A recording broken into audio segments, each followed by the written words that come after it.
जय Nepal. यसपालिको NPL मैचमा के हुँदैछ भनेर अचम्म पनि लाग्छ र खुसी पनि हुन्छ, किनभने अस्तिको सुदूरपश्चिम र विराटनगरको बीचमा म्याच भएकोमा सुदूरपश्चिमलाई 49 रनले विराटनगरले हराएको थियो। विदेशी खेलाडीहरूले 11 ओभरमा गेम सकाएको थियो। त्यो हारमा सुदूरपश्चिमले सिरियस नै लिएको जस्तो आज यो म्याचमा फिल भएको छ, किनभने विगतको म्याचमा सुदूरपश्चिमले हरेक म्याच जित्दै आएको सुदूरपश्चिमले सिरियस नै लियो र आजको म्याचमा विराटनगरलाई हँसाई खेलाई 78 रनले पराजित गरेको छ र सुदूरपश्चिमको यो भनाइ पनि ठिक हो।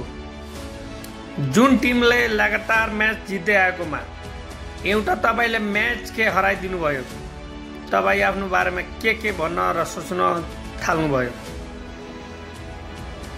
र हामी त सधैँ म्याच जित्दै यसपालि हामीले साबित गरेका छौं कि यसपालिको एनपीएल हामीले नै जित्ने हो भनेर।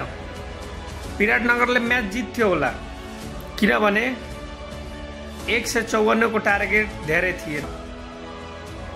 विराटनगरको फर्स्ट ब्याट्सम्यान 0 बलमा आउट, त्यसपछि 3 रन लाग्दाखेरि 2टा विकेट गयो, 3टा गयो।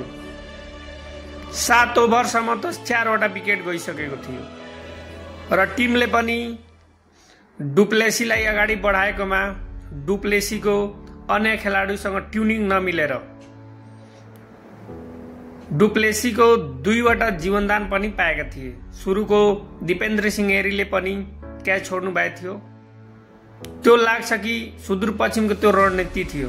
दोस्रो बल पनि उहाँको क्याच मिस भएको थियो, तर पनि चान्स थियो है विराटनगरको जित्नको लागि। अर्को डी लेङलाई बसाएर राखेको थियो र अरू खेलाडीलाई पठायो र डुप्लेसी र अन्य खेलाडीको ट्युनिङ नमिलेर एकाएक सबैजना अल आउट भएर 78 रनले पराजित भएका छन्।